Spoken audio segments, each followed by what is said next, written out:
اهلا بيكم حبايب ميدليرن في كل مكان. معاكم الدكتور طارق عبد الحميد مره تانية. دلوقتي هندردش مع بعضينا في الاسئله والاجوبه بتاع موضوعات نظري الباطنه في بروجرام معمول كامل لكل موضوعات النظري. هناخدكم فيه من خلال الاسئله والاجوبه لمراجعه سريعه لهذه الموضوعات. يعني عندي مثلا موضوع اول واحد منهم اهو الاسيد بيز ديستربنس. هنا هوت في سؤال انا بضعه this acid base disturbance is associated with، وهضع لكم مجموعه من الاسيد بيز disorders وانتوا تقولوا لي البي اتش اخباره ايه، السي 2 بيبقى عامل ايه فيها، والبايكربونات عامله ازاي. هنبدا تيبيكالي بالميتابوليك اسيدوزس وهي من اشهر ما يمكن.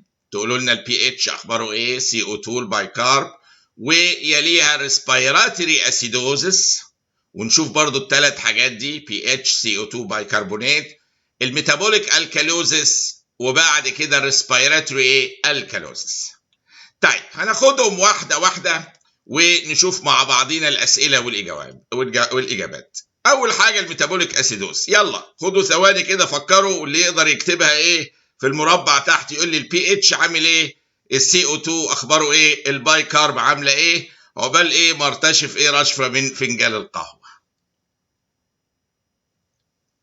طيب جميل، تعالوا نشوفها مع بعض. طالما دي اسيدوزس، خلينا كده بالعقل وبالبساطه. انا عامل طريقه جديده وشرحتها في موضوعات النظري عامل موضوع الاسيد بيز ده بطريقه سهله ولذيذه، هنعملها سوا دلوقتي. لما نقول اسيدوزس يبقى البي اتش اخباره ايه، بداهه ده قليل، دي مش محتاجه، ده اي واحد من اولى طب هيكون عارف انه البي اتش قليل في الاسيدوزس.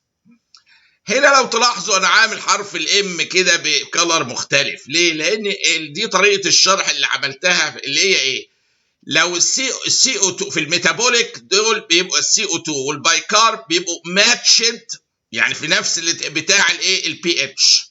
بمعنى في الميتابوليك اسيدوزس بي اتش واطي، طالما هي ميتابوليك يبقى وهم ماتشد، يبقى السي او 2 والبايكارب هيبقوا هم كمان واطيين.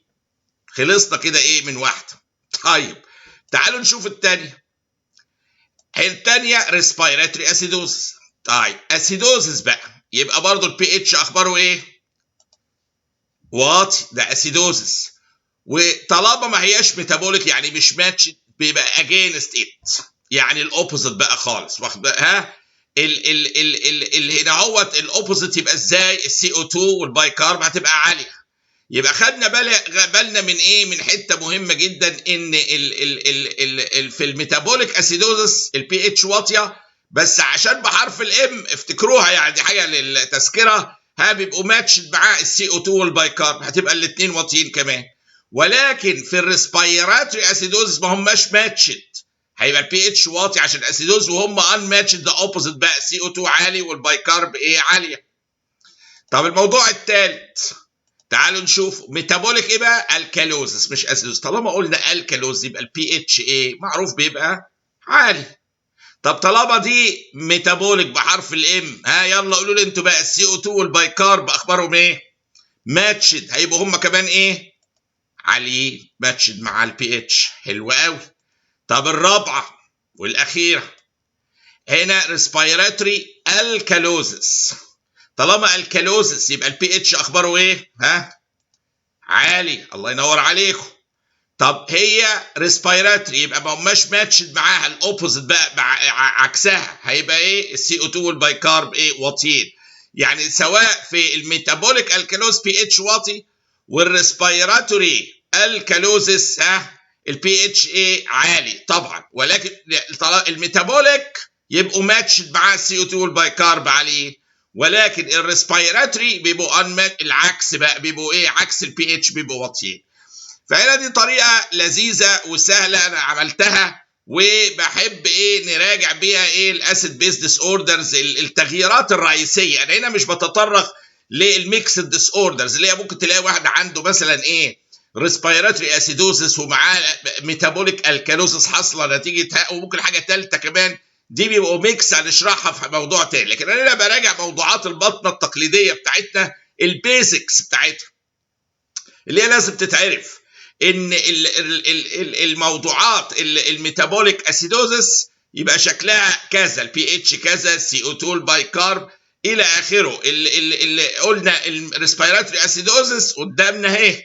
بعد كده خدنا الميتابوليك الكالوزس بي اتش عالي، والاثنين ايماتشد معاه في نفس الاتجاه. لو كانت ريسبيراتوري الكالوزس بي اتش عالي والاثنين عكس الاتجاه بقى.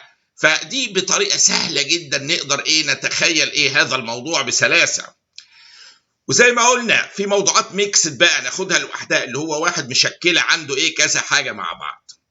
عاوزكم تراجعوا هذا الفيديو كويس عشان دي اساس للتفكير. لما بتبصوا على البي اتش، CO2 البايكارب، تقدروا تعملوا اناليسيس. البي اتش واطي بقينا اسيدوزس، CO2 بايكارب واطيين معاه، يبقى دي في الاغلب ميتابوليك طالما ماتشد معاه. عكسه يبقى ريسبيراتوري، وهكذا القاعده.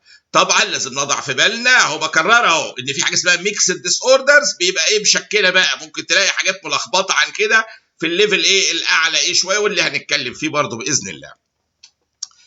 ولكن هنا قبل ما اترككم في امان الله، انا بس احب اذكر بحاجات مهمه جدا، يعني انا اراها لا تقل عن الاديوكيشنال كونتنت نفسه. ان الاديوكيشنال كونتنت ده يصل بسلاسه للناس، توصل للمتابعين.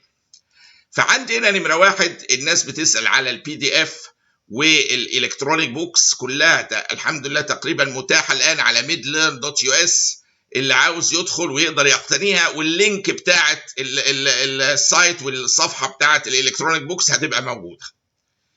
الحاجه الثانيه اللي هي الموضوع السبسكرايب، احنا عندنا 80% من الناس سبسكرايبنج يمكن اكتر، فده معدل الحمد لله جميل ورائع ويسعدني بذلك. ولكن سبسكرايب في اليوتيوب لا تعني غير انك تقدر تعمل او تقدري تعملي كومنت، ملهاش اي قيمه ان يجي النوتيفيكيشنز او الاشعارات. فانا كل فيديو بحطه مش هيوصل لكم غير لو عاملين الخطوه دي، اللي هي لما واحد بيدوس سبسكرايب لازم يتغير اللون بتاعها من الاحمر ده للرمادي، عشان يبقى انا عارف ان انا سبسكرايب للشانل ده. لازم يبقى لونها رمادي فاتح مش الاحمر. دي نمره واحد، فيبقى انا مشترك. بس دي ما تكفيش، قلنا اللي يكفي اللي يهم بقى الجرس اللي جنبها ده. الجرس ده لازم ادوسه، ومجرد ما دوسته هيطلع لي 3 اوبشنز. اختار الاوبشن اللي لونه اسود ده، اللي هو مكتوب فيه اول، يعني يجي لي كل النوتيفيكيشنز بتاعت ميدلر مثلا او اي قناه. ادوسها دي يبقى شكله عامل كده جنب السبسكرايب. يبقى انا الرمادي ده انا مشترك، ولازم ده لونه اسود مش ابيض، ولازم جنبه الشرطتين دول عشان اعرف انا. فدي عمليه اختياريه طبعا، الشخص بيدخل ويعملها. بس لو ما اتعملتش ما تنتظروش ان اجي لكم الفيديوهات الجديده. هي دي بس النقطه الوحيده. فبيبعتوا الناس يسالوا. الحل سهل جدا، يدخل على سبسكرايب، يدوس الاول سبسكرايب بقى سبسكرايب، ويدوس وراه على الجرس. الجرس ده هيديله 3 اوبشن، يختار الاولاني اللي هو اول اللي بالاسود. وانس داسه بقى الشكل ده قدامه، هيجيله كل الاشعارات والنوتيفيكيشنز. يلا بصوا بقى على الموضوع وراجعوا النقاط دي مع بعض، والى فيديو اخر قريب في برامجنا الجميله في ميدلر. والى اللقاء، شكرا جزيلا، باي باي.